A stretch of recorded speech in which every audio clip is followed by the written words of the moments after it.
Assalamualaikum warahmatullahi wabarakatuh. Saya Dian Arafati Nursendrani. Di sini saya akan membahas tentang web app vulnerability dengan judul CSRF Vulnerabilities and Defensive Techniques.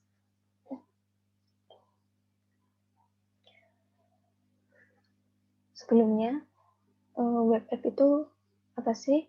Web app merupakan aplikasi yang dapat diakses melalui web dengan menggunakan jaringan internet ataupun intranet dan bersifat interaktif.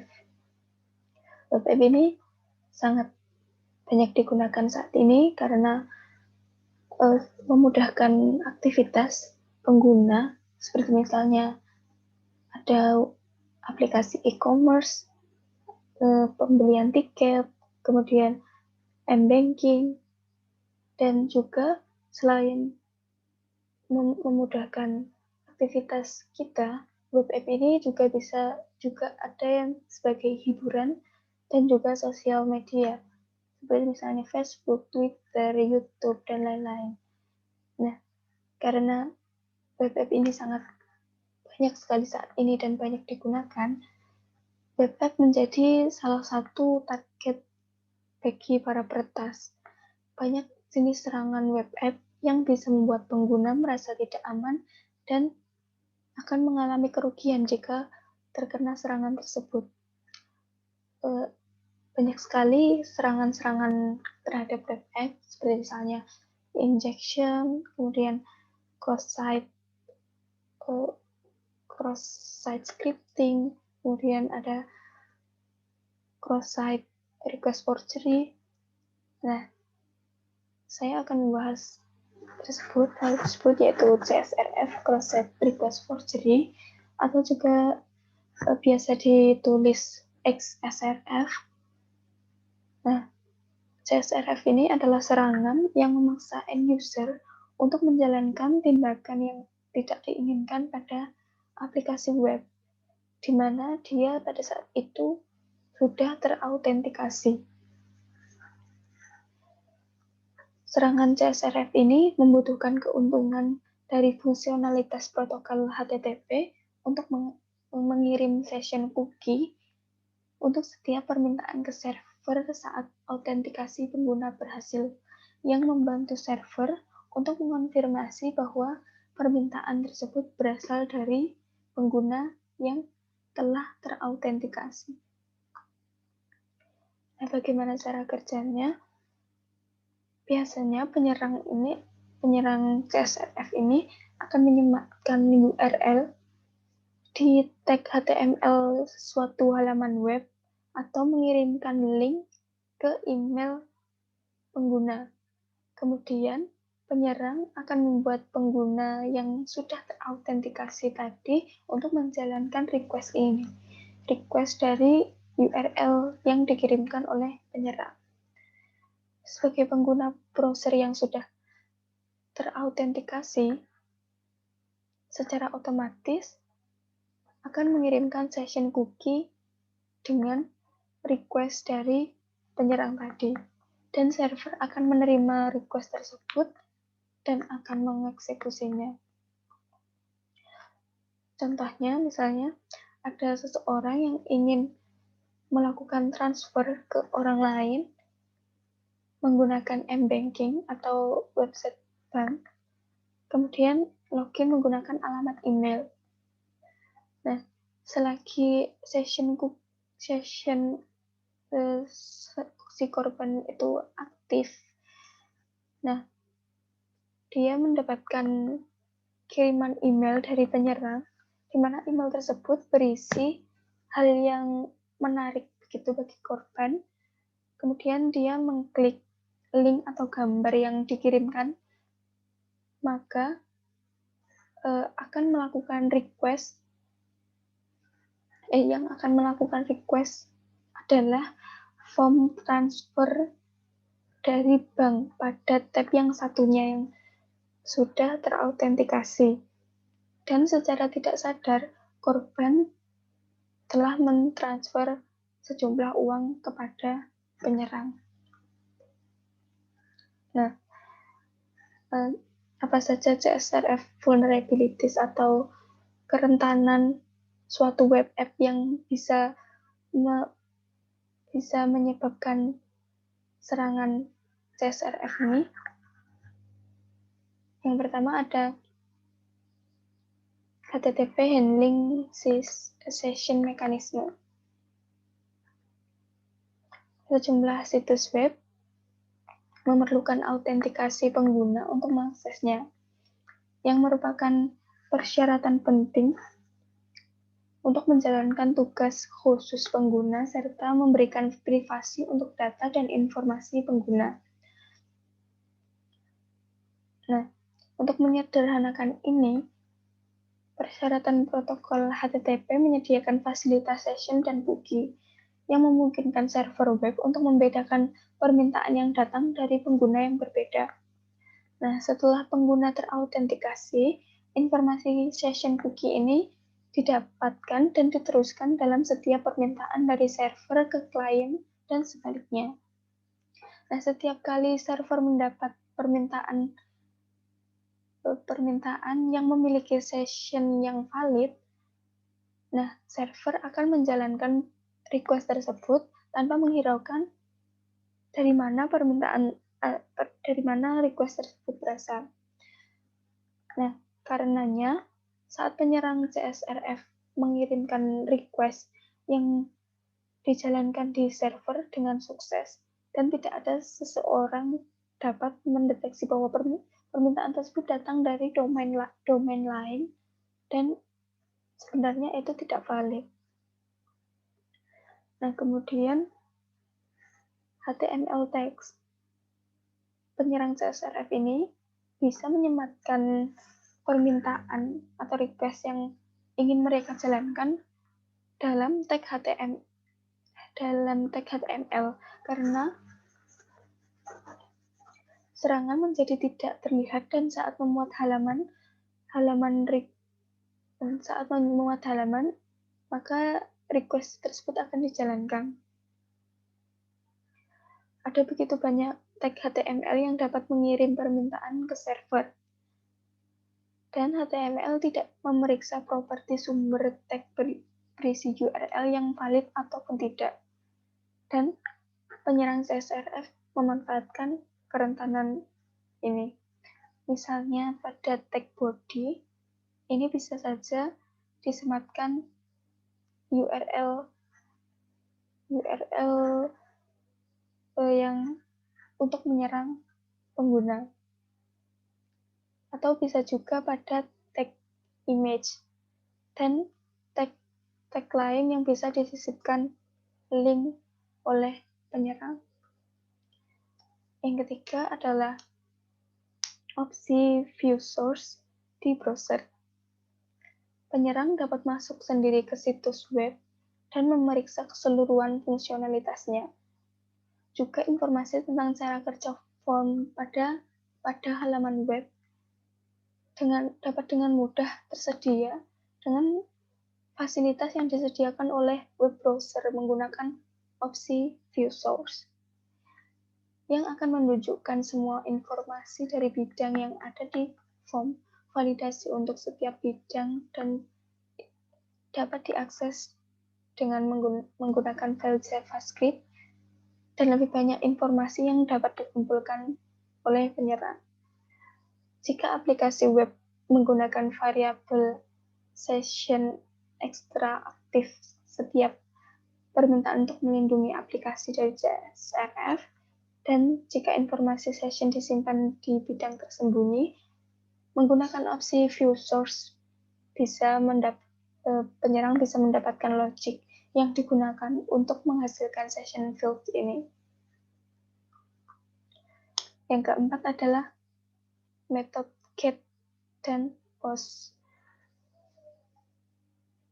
Nah, informasi di form fields dikirim ke server dengan menggunakan dua metode, yaitu get dan post. Di mana metode get menghasilkan permintaan yang berisi semua informasi sendiri atau pribadi dalam permintaan dan juga terlihat oleh pengguna. Jadi, penyerang dapat menggunakan informasi yang tersedia untuk menghasilkan permintaan yang valid. Sehingga lebih disarankan untuk menggunakan metode POST, bukan metode GET untuk menghentikan kerentanan ini. Namun, penggunaan metode POST pun juga tidak membantu melindungi web aplikasi dari serangan CSRF. Nah, setelah penyerang ini mendapatkan semua fields form yang ada di web tersebut, dia dapat menyematkan form fields tersebut ke halaman webnya, yang akan memaksa korban untuk membuka dan meletakkan fungsi JavaScript yang memungkinkan formulir untuk dikirim secara online. Kemudian yang kelima, input validation error. CSRF sendiri itu dapat dibagi menjadi dua bentuk, yaitu yang tersimpan dan juga yang direfleksikan. Nah, contoh kasus untuk yang tersimpan, yaitu situs jejaring sosial di mana pengguna bisa ditambahkan posting yang berisi permintaan berbahaya yang bisa melakukan beberapa tindakan berbahaya di situs tersebut. Pada kasus ini, penyerang menggunakan kerentanan yang ada dalam fungsi input validation. Saat memproses input data yang dikirimkan oleh pengguna, formatnya harus ditentukan dengan baik dan diperiksa dengan baik. Jika fungsi validasi ini lemah, itu dapat memungkinkan penyerang untuk masuk ke sistem yang akan membantu mereka melakukan serangan CSRF. Yang keenam ada handling of data through JavaScript. JavaScript juga digunakan untuk mentransfer data dalam aplikasi menggunakan AJAX. AJAX menggunakan XML HTTP request untuk berkomunikasi ke server, dan server akan mengembalikan respon yang berisi data dalam format JSON. Tanggapan yang dikembalikan ini kemudian diproses dan digunakan oleh klien. Nah, penggunaan JavaScript seperti ini memungkinkan situs web berbahaya untuk mengeksploitasi dan mendapatkan akses data yang dihasilkan oleh orang lain. Nah, dari kerentanan-kerentanan tadi, bagaimanakah cara untuk mencegahnya atau menghindarinya?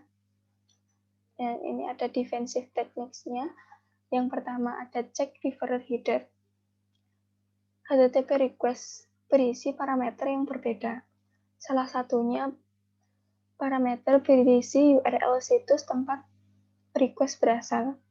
Nama parameter tersebut adalah referrer. Parameter ini dapat digunakan oleh browser untuk memeriksa permintaan domain di sisi klien sebelum meneruskan permintaan ke server.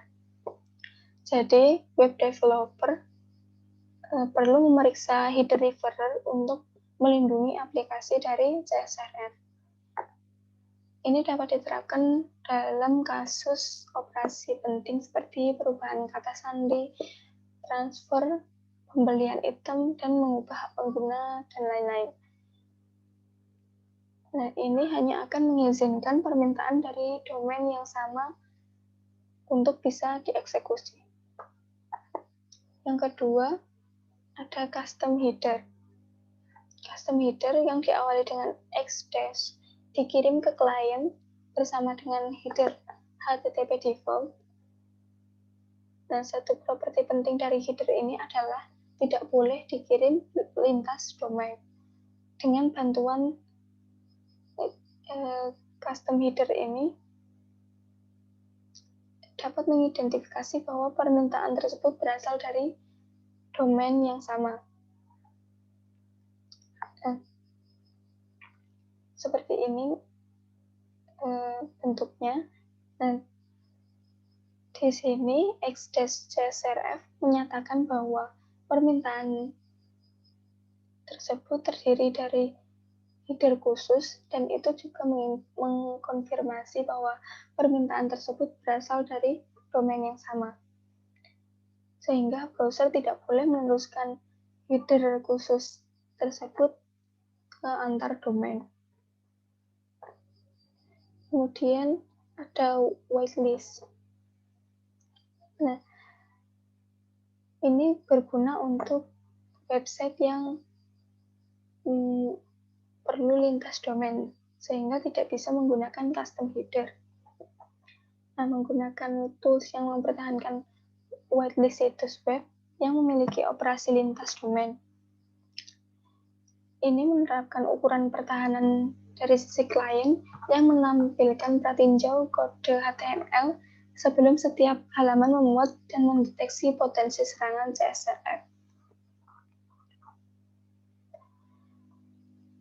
Nah, jika pengguna akan menambahkan URL ke whitelist, kemudian whitelist diperbarui, dan whitelist yang diperbarui ini akan digunakan lebih lanjut. Nah, whitelist ini dapat dipasang sebagai ekstensi untuk browser. Selanjutnya ada limiting the lifetime of authentication cookies. Nah, serangan CSRF dapat diminimalkan dengan membatasi masa pakai cookie menjadi waktu yang lebih singkat. Jika pengguna akan membuka file situs web lain, itu akan menyebabkan cookie dari situs sebelumnya kadaluarsa. Dan setelah beberapa saat, waktu dan pengguna harus masuk lagi untuk tindakan apapun yang diinginkan. Jadi perlu login kembali. Nah, jika penyerang akan mencoba mengirim request HTTP apapun, dia tidak akan berhasil karena server akan menolak permintaan tersebut. Karena tidak akan mendapatkan informasi session karena cookie sudah kadaluarsa. Yang terakhir ada CSRF detector. Detektor CSRF mendeteksi serangan CSRF dengan gagasan visibilitas dan pemeriksaan konten dari permintaan yang dicurigai, yaitu dengan menghalau permintaan yang dicurigai tersebut yang berisi parameter dan nilai. Nah, pendekatan ini tidak bergantung tentang kebijakan lintas sumber atau status program di sisi server. Dan selain itu, penggunaan CSRF detector tidak perlu menyimpan URL atau token untuk dicocokkan pada tahap selanjutnya untuk deteksi serangan. Ini dapat diterapkan sebagai plugin Firefox. Nah, detektor serangan CSRF bisa menghentikan permintaan tertentu atau memblacklist situs tertentu jika permintaan lintas situs atau permintaan tersebut tidak valid. Karenanya, detektor ini akan berguna untuk mencegah serangan CSRF. Nah, sekian dari saya. Kurang lebihnya mohon maaf. Wassalamualaikum warahmatullahi wabarakatuh.